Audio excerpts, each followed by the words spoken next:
Hello, gang. I am your professor, Brad Durson, and this week we're going to be talking about antitrust policy and regulation. In this chapter, we will examine the laws that reflect the foundation of antitrust policy in the U.S., along with the application of the antitrust laws by U.S. courts and social regulations and how it differs from industrial regulation. During the Industrial Revolution, businesses that were once small and localized started to grow and expand as transportation methods improved. Production became mechanized and the corporate structure was developed. This led to the creation of dominant firms who sometimes used questionable tactics in consolidating their position in the market, and once control was gained, charged higher prices to customers and demanded price concessions from resource suppliers. In response to this behavior, the government began regulating these businesses through regulatory agencies and antitrust regulation. The Sherman Act of 1890 was the first piece of antitrust legislation. It contains two main provisions. One, any contract that tends to restrain trade is illegal. And two, trying to monopolize any part of trade is a felony offense. This act provided a basic foundation for antitrust legislation, but was not specific enough. In 1914, the Clayton Act was passed to elaborate and clarify the provisions of the Sherman Act. It outlawed price discrimination, prohibited tying contracts, prohibited the acquisition of stocks when the outcome would be less competition, and prohibited the formation of interlocking directorates. Also in 1914, the Federal Trade Commissions Act was passed, which created the Federal Trade Commission. The FTC has joint responsibility with the Justice Department for enforcing the antitrust laws. The Wheeler-Lee Act of 1938 gave the FTC additional authority over the area of deceptive advertising. The final piece of legislation is the Kefauver Act, which amended the Clayton Act by closing the loophole in mergers. Prior to the Kefauver Act, firms could merely buy all of the physical assets of their competitors instead of buying the stock. Obviously, the interpretation of these laws has led to varied applications. Exactly how do you define a monopoly? Even the Supreme Court cannot always agree, as we see in the three cases listed. In the 1911 case, the court found that Standard Oil was guilty of monopolizing the petroleum industry and ordered them to be broken up into smaller firms. In the 1920 case, the court used a rule of reason standard and stated that just because there was only one firm in an industry, it is not necessarily illegal. Only if the monopoly acted to unreasonably restrain trade should it be punished. In the 1945 case, it reversed the decision and said that mere possession of monopoly power violated the law. More recent rulings have tended to follow the rule of reason standard. The other key issue is exactly how the market is defined. In the 1956 case, the court overlooked the overall market of flexible wrapping materials rather than the narrower market of just cellophane. Using this standard, DuPont was not found to be a monopoly and thus not in violation of the law.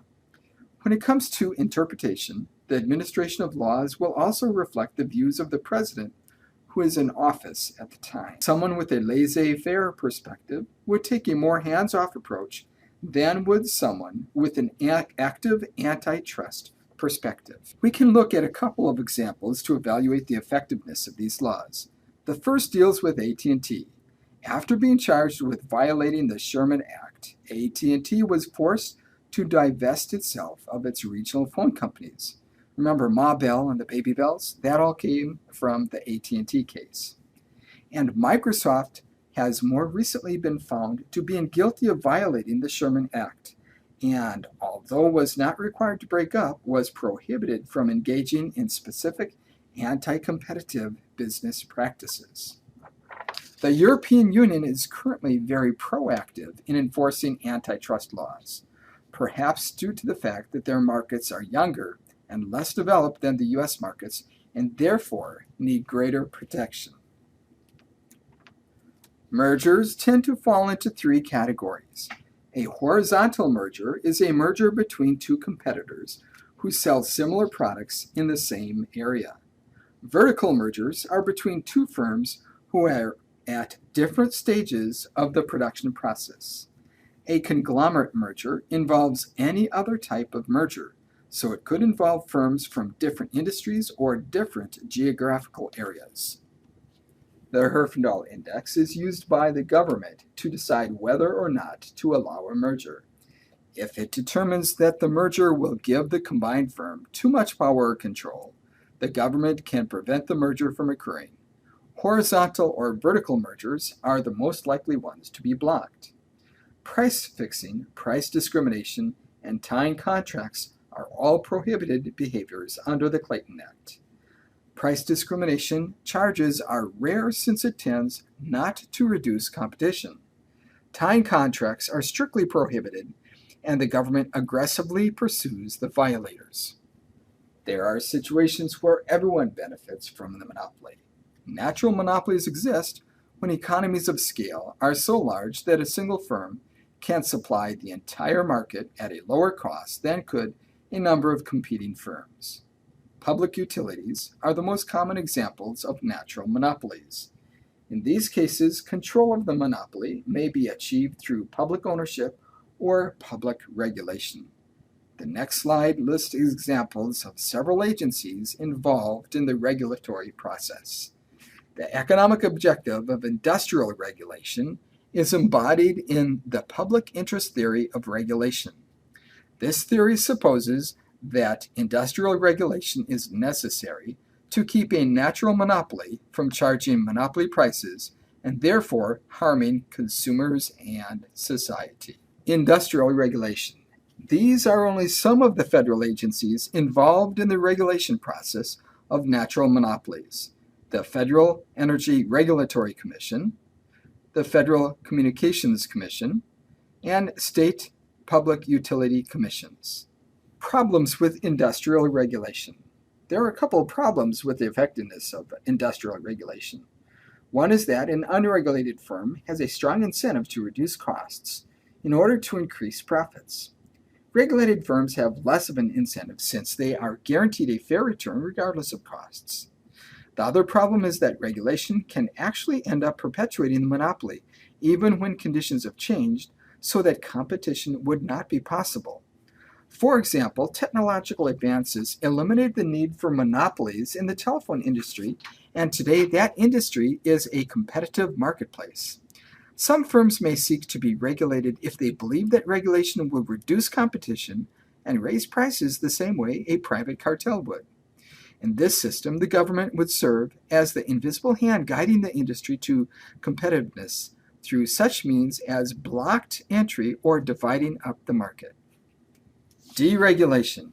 In the 1970s, it became apparent that technology advances had reached a point where, in many industries, there was now the potential for competitive industries.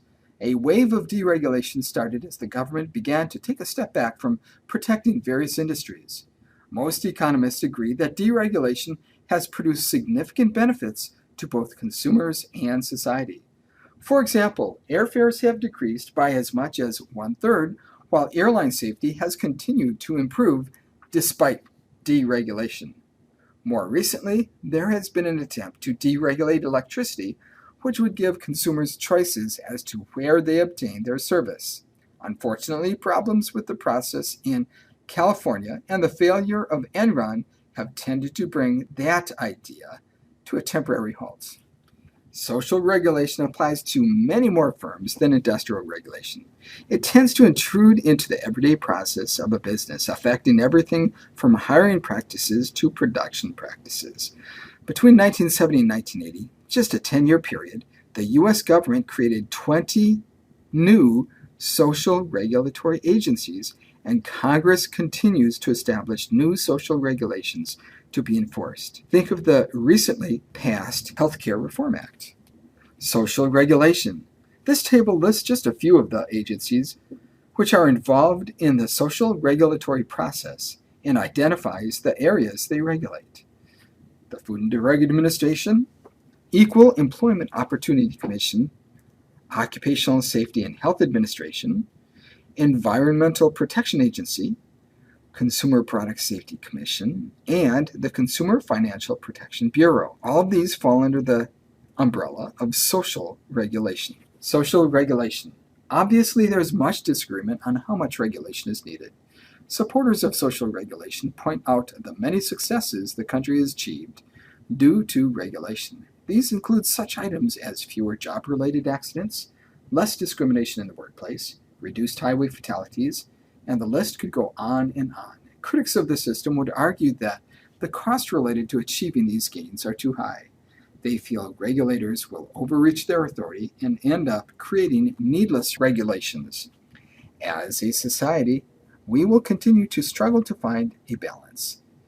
It is just very difficult to put a price on the value of one person's life. The recent antitrust case involving Microsoft was probably the biggest monopoly case since the breakup of AT&T. In it, the government charged Microsoft with having a monopoly with its Windows operating system. The main concern dealt with its internet browser, Explorer. There was another browser called Netscape Navigator that was very popular. Microsoft designed their Windows operating system in such a way that if a consumer tried to use another company's internet browser software, such as Netscape's Navigator, the system would crash. Netscape claimed this was an unfair tying arrangement, and the courts agreed. Originally, the court ordered Microsoft to split itself into two companies, one which would handle the operating systems, and another which would handle other software. But Microsoft and the government reached a settlement in 2002 which allowed Microsoft to avoid a breakup, but prevented them from repeating the behaviors which got them in trouble in the first place. Microsoft did have to pay billions of dollars in fines and penalties, much of which went to the other companies that suffered because of their monopolistic behavior.